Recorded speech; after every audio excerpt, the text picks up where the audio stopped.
দক্ষিণ পূর্ব ব্রাজিলের পাহাড়ি গ্রাম নোইভাস ডো কর্ডেইরো।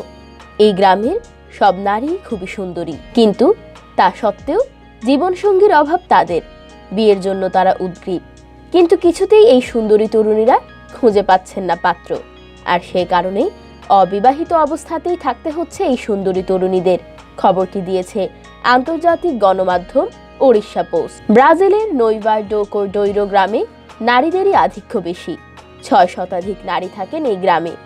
যে কয়েকজন নারী বিয়ে করেছেন তারাও ছেড়ে যাননি নিজেদের গ্রাম, ফলে স্বামীকে ছাড়াই তাদের থাকতে হচ্ছে নিজেদের গ্রামে।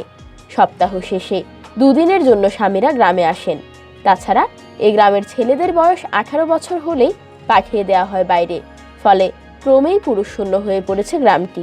জানা গেছে এই গ্রামের একটি রীতি রয়েছে, বিয়ের পর কোনো মেয়ে গ্রাম ছেড়ে যায় না, স্বামীকেই ওই গ্রামে তার স্ত্রীর সঙ্গে থাকতে হয়। ফলে এটা একটা বড় সমস্যা হয়ে দাঁড়িয়েছে ওই গ্রামের তরুণীদের জন্য।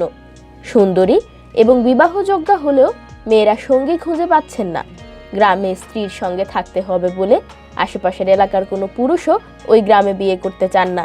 ফলে বিবাহযোগ্যা হয়েও মেয়েদের অবিবাহিত থাকতে হচ্ছে স্রেফ ওই কারণের জন্য।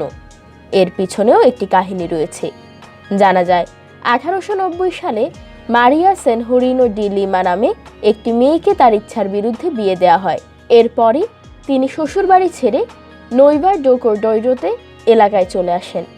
1891 সালে তিনি এখানে একটি গ্রাম গড়ে তোলেন, আর তখন থেকে স্থির হয় এই গ্রামের কোনো মেয়ে বিয়ের পর শ্বশুরবাড়ি যাবে না, স্বামীকে স্ত্রীর সঙ্গে থাকতে হবে। গ্রামের এই অদ্ভুত রীতির কারণেই অবিবাহিত থাকতে হচ্ছে নারীদের।